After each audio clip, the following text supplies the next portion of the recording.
SoCalQOL, how y'all doing? We are here on Financial Wellness Friday, I should say, and super stoked to chime in later in the day. It's becoming a routine, and I apologize for that. It's not my intent, but it is what it is. So hopefully by next week we can figure out our point where we have to worry about this kind of stuff. So, but the main reason that I'm going to be talking about this subject is we have just tell us that our podcasts, our posts, are essentially our company is adding value to her life and helping her kind of evaluate her finance, and she's making changes. She's basically enabling the smarter decisions and the smarter side of her lifestyle to take control. Could be future problems ahead. And she actually asked us a question like, given the fact that a good amount of college students or people who have pretty much just started a career, for the most 20s, mid 20s, they've got thousands of dollars of credit card and loan debt.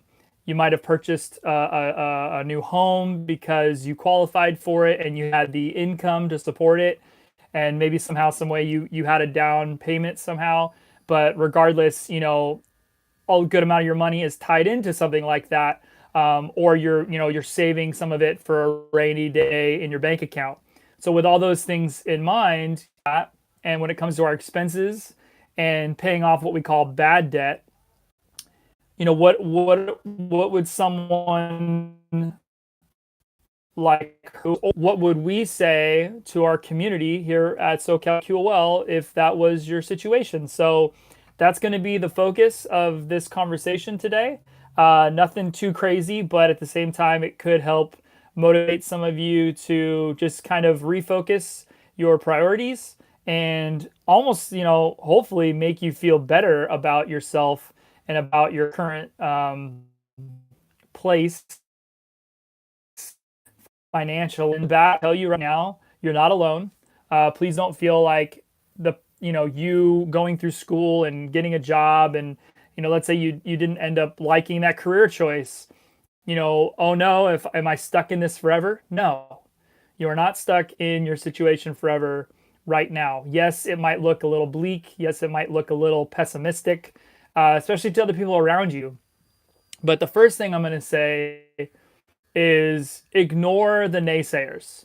Ignore the people in your life that might be literally chiming in left and right saying, "Oh my gosh, I can't believe you spent that money. Oh my gosh, I can't believe you didn't spend the money." Or how could you, go into that career? How could you think that was a good job? That shit is so stupid and you don't need to listen to it. Whether it's, putting on your headphones, deleting someone's number, blocking it on your Instagram, or shit, maybe it's a family member. Maybe it's someone in your life right now who is literally, living two doors down from you, or, you see them every week because, you work with it. You need to get those people out of your head. And, the saddest part too is that as individuals, especially with family members like parents, we a lot of times cling on to things that they say forever. The things that we grew up hearing in our daily life as a young person, a young adult. It doesn't go away just when those people just happen to not be in our lives every day. And you got to get rid of that. You got to get rid of that negativity. You got to get rid of the pessimistic thoughts, and you can't sit there and dwell on the past. Our good friend Gary Vee always says you're only as good as your next at bat. So right now you can make a conscious decision to stop spending money, to literally go back and say, okay, here's where I am and here's where I want to be. Now, what is the method of getting to that point? And then once you're in that place, once you've, basically humbled yourself, got, ditched your ego and basically said like, this is who I am. This is my reality. And I'm self-aware enough to know that, yeah, I'm fucking got thousands of dollars in debt, or I have a mortgage, or you know, maybe you need to make a career change, or yeah, maybe you do need to block that family, your Facebook, because you're just tired of their comments. You're tired. You get to that place, then you box yourself in. You create these invisible walls, and it's not too hard to do that. I think the biggest thing is just being self-aware of that. So by you putting yourself in a place where you're going to kind of keep your head down, you're not going to spend money on stuff that you can't afford.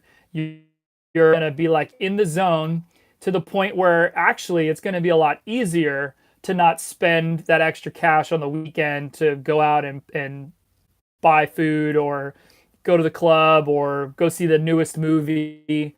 There's things like, if there's a lifestyle that you have currently that you kind of want to keep up with, and you want to be in the know, and you want to, partake. If you can't go out and see a $20 movie, wait till it's on Redbox and spend $1 or $2, or wait till then your Redbox has a coupon that they literally give you $1.50 off your next rental, and the cheapest rental is $1.75. So you're literally only spending 25 cents and some change for tax to watch the movie that you wanted to watch 3 months ago. There's things like, wholesale purchasing at Costco. I know it's really hard for us, especially if you don't know much about health and wellness. It's really hard to go into a place like Costco and then essentially be like, okay, well, I need to buy like $20 or $30 worth of meat for like the next couple of weeks, and you might be overwhelmed by that. And I would encourage you to go back, listen to our physical wellness podcasts, or just wellness subjects in general about fitness, because the things we'll say, protein and fat. So anything with protein and fat, especially if you're trying to lose weight and you're at a certain weight that let's say you got to a weight that you're actually plateaued at when you're eating fat and protein. But there's little hacks that you can do at Costco, and you're going to gravitate towards, even buying the huge carton of eggs, and buying a whole crap ton of water. And, my wife and I have gotten pretty good at it, but we've been doing that for five years, going to Costco. So it doesn't just happen overnight. So yeah, you might think like you're shooting yourself in the foot by literally go out and spend money on fast food, even though it's cheaper. It's totally cheaper. It doesn't make sense on paper to go and making your feet. Stop buying your fucking Starbucks. Spend for a drink, unless you're getting it for free, like you work for them, or somebody, and cute guy at the latest on the street is hot to trot. He really wants to get your number. Keep letting him think that, and let him drink coffee. But you can't do that. You get a nice steel French press, a cup round in a little there, and just life hacks financially that can really just switch your mentality. And this is going to be my second theme. Okay, so after you've gotten out of all the bullshit and you got rid of the people that are being negative, and you don't need those people in your life, after you box yourself in and you have your focused world, then what you're going to do is you're going to take this bad, right? You're going to take all the shit that you've got on your bank statement, on your mortgage payment, on your loan debt, on your credit card debt. I don't have a credit card yet, but regardless, you've got all those numbers, right? Then you go, okay, how can I afford to pay off these things? But just like you would, how can I afford to buy something? So you're going to sit there and go, okay, what can I do to make some extra excited? Because if you really look at your day, your 8 hours a day that you work, let's say you sleep hours, that still leaves 8 hours to do work, extra work. Yeah, maybe an hour can be for Netflix if you like Netflix, or maybe another spend time with your spouse, your girlfriend, friend, or maybe one good friend that's always optimistic, who's always telling you the right things. But then those other 5-6 hours, you got time. So You have stuff in your house that you probably haven't used in years. You're gonna find that stuff. I literally just sold a 14 karat gold necklace that I had in my parents' house in a dresser drawer, sitting there for over like 15 years. Found it, took it to a pawn shop. They gave me a little estimate, but I was watching them as they did their little tests and stuff. He's like, yeah, it's about 3.8 grams and it's 14 karat. So given the current price of gold, it's worth $20, or we'll buy it for $20. Like, okay, thanks. Went on eBay, looked up information, found some chains for 100 bucks, $125. So on a whim, I was just like, because I kind of wanted to flip it quick, I put it up for 75. Literally 10 minutes later, sold. 75 bucks in my pocket from something that I haven't used for 15 years. That's the kind of activity that you need to do every day. You just need to be creative, even with thing, even if it's just going around your house looking for one thing. I literally take all my eBay photos.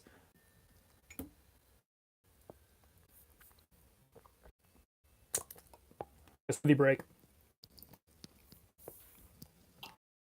Set up your account, or sorry, when you set up the item, they actually have, most of them will have pre-select information. The year it was made, what the factory numbers are, what the description is. Everything is there for you. And other than if it's something super unique where you can just write something that's just honest about it. No, unknown manufacturer. Don't know much about the product, but it's got normal wear and tear, and I've had it for 20 years.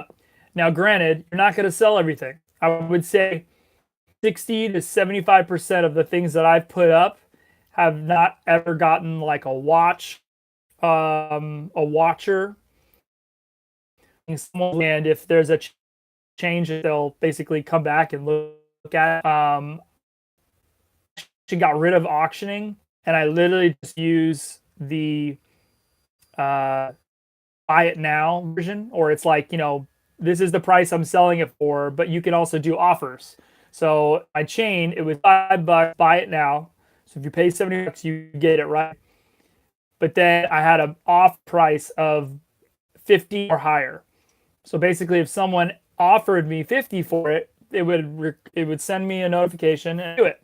So if I like that price for 50 bucks, I say yes, it goes through. The person pays me 50 bucks, I send it to them the next day. So in most cases, depending on what it is, jewelry's great, watches are great.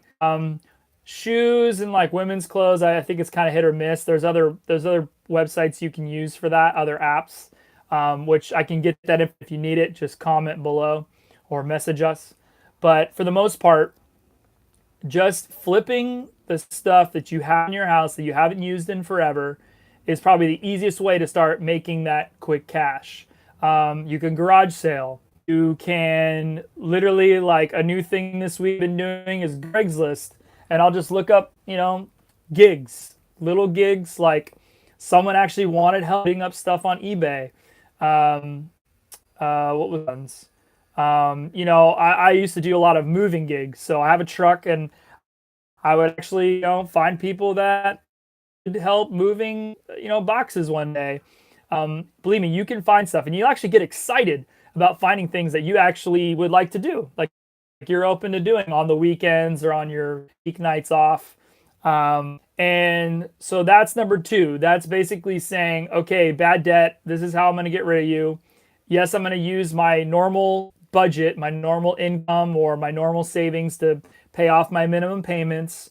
But the idea is, and my mortgages or whatever it is, but, or rent, but, you're going to have to think about the side hustle. You're going to have to find ways to get rid of that bad debt. And then the glory moment is when, number 3 comes in. And let's say you've gotten rid of your bad debt. Let's say a year ago, you paid a few credit cards. P.S. Today, my wife and I, just this year, paid off 2 credit cards. Paid off the last one today. I have the slip somewhere. It might be in my pocket. No, it's in my wallet. But I had the slip today. It was like 120 bucks was like the last payment that we needed to pay, and just did it. We were like 120 bucks, boom. I don't know if any of you guys are interested in doing something like waitressing, or bartending, or things that you can get tips from. But my wife does that occasionally and takes bank. She'll make $100 on a weekday, and she'll literally just throw that down on a credit card, just like that. So money in, money out. But the idea is that you're breaking down that bad debt. Start with your small. Start with something small, because you'd be surprised. But when you build that momentum up, when you literally take that first step into getting rid of your bad, it feels so good. It's like addictive. And with the combination of you selling stuff on eBay, Craigslist, you know, is it what, Shopify, Etsy? I don't know. There's just tons of places that you can sell. The whole point is getting rid of your bad debt. And now number 3 is you're focusing on good debt. And for the most part, houses can be good debt. But is that most of the time when it's a good investment, a good debt situation, is because someone else is paying the mortgage for you. So, for example, if you bought a house and you're paying the mortgage yourself, obviously that's $1,000, $1,500 a month out of your pocket savings into that mortgage. Now, the funny thing though is, if you hypothetically think about it, it's not really your money that put up the total cost of the house. It was the bank's money. Granted, it was the same, but the point being is, other than the down payment and other than you showing proof of income, the only real obligation you have as a homeowner is just making sure the mortgage is paid, and the bank takes care of the rest, right? Until you pay it off.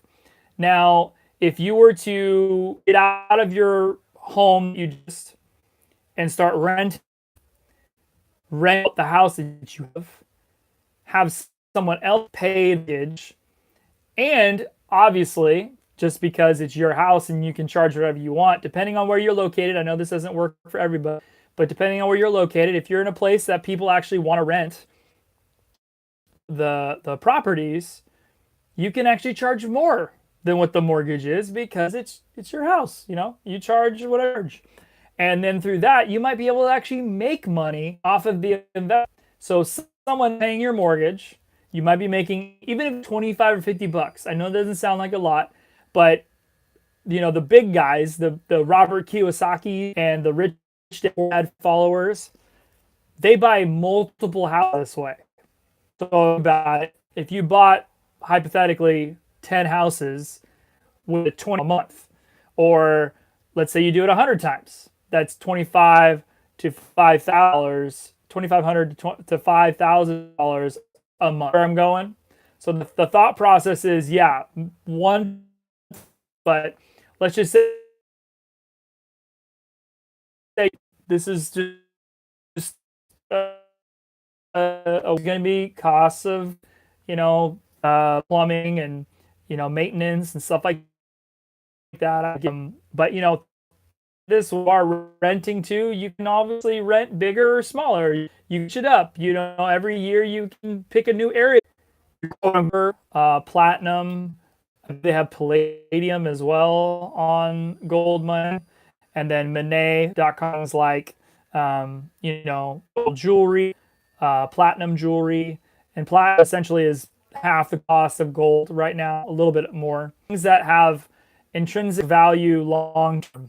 And so when things intrinsic value long term, like gold, you basically have a type of value that has nothing to do with fiat currency. It kind of has to do with stocks and the market, because when the stocks go down, the market goes down, your gold goes up. So, example, that we're talking about another type of good debt, which would be buying gold. And because our viewer asked about depression, economy, crashes, and all that stuff, if you were to buy gold right now through a company like Gold Money using our SoCalQOL referral code, certain amount of gold for even if it was right now it's $1,800. It 6 months ago it was only at 1,200. So you're basically going to be adding that additional change to your $100. And yeah, it's not much, but it's a step in the right direction. It's a way, and obviously, like I said, it's only that only change. Right now is the best time to buy it because even though you might not have a lot to invest in it, it is good debt. It's going to be a debt that actually is going to make you money, especially in this upcoming depression. Being said, in our third final kind of topic, we have our investments that end up using it as rental fees. We have commodity purchase like money when it comes to actual bullion. When it comes to like even if you buy jewelry, Mene.com, MENE.com. I'll have a link in the description below for that. But even just the investing in there, and if and when you feel like at the same value that gold is priced at the time. So if gold goes up $200, you're going to make that percentage change in money that you back. And then the last thing, our third and final, could be like businesses. Let's say you start hustling with your eBay thing, or let's say you start hustling with garage sales, or thing like maybe you're a hairstylist on the side, or you can cut hair, or whatever it is. You have this other trade that you can actually people to help you with because you're making enough income to supplement that type of business. And lo and behold, maybe you're actually into your own company, and that company ends up being able to hire more employees. And that's a whole other conversation that we could talk about later. But in the midst of the good debt, having a business is amazing. If depending on the model and how you treat it, and you've got good standards and morals and ethics, and you're just trying to add value to people's lives, and obviously certain types of services that you can only pay for, that you can't carry. And so as the money comes in and you're able to hire other people, you might actually be able to hire enough people to where you don't have to do anything and the money just comes in. But right now, just think of it as a side hustle. That's great. The end all goal through the bad debt, pay it off, to entering into the good debt, paying money into a business is going to be a great investment long term. It could end up being a retirement plan for you. Something that you can rely on when you do retire, in your 60s, whatever. But that's basically the three pillars of the stool of good. Yes, you're spending money, but it's money up making money. And so our financial wellness Friday. But I'm super just appreciative of you guys, of any questions that you ask. Our follower, our viewer, whose questions, because super awesome that they have openness and willingness to provide those questions, that we really be up here talking about them, because that's just different subjects that I like to talk about. I want to talk to you guys about practical, simple, and doable ways to solve problems, and the only way I can know what's going on in your life. So kudos to our follower, she's amazing. And get you pointed in the right direction. Fuck the naysayers. Get rid of your negativity. Stress isn't worth it, so get it out of your life. Whether it's your workplace, your family life, at home stuff, whatever it is. No negativity. And even stress is so bad that I can't even get into it today. But we want you guys to have a better quality of life, and sometimes all that is just a conversation. Just talking things out and working through the issues. And right now it might feel overwhelming, but just once again, remember you're not alone, that there's tons of people that have been through what you've been through, not to little or tell you how to feel, more so just to ignore the fact that, you're a true, you're, someone that can get through it, because you're not going to get this kind of shit handed to you if you couldn't get through it. Believe you me, like there's a reason why human beings can go through out,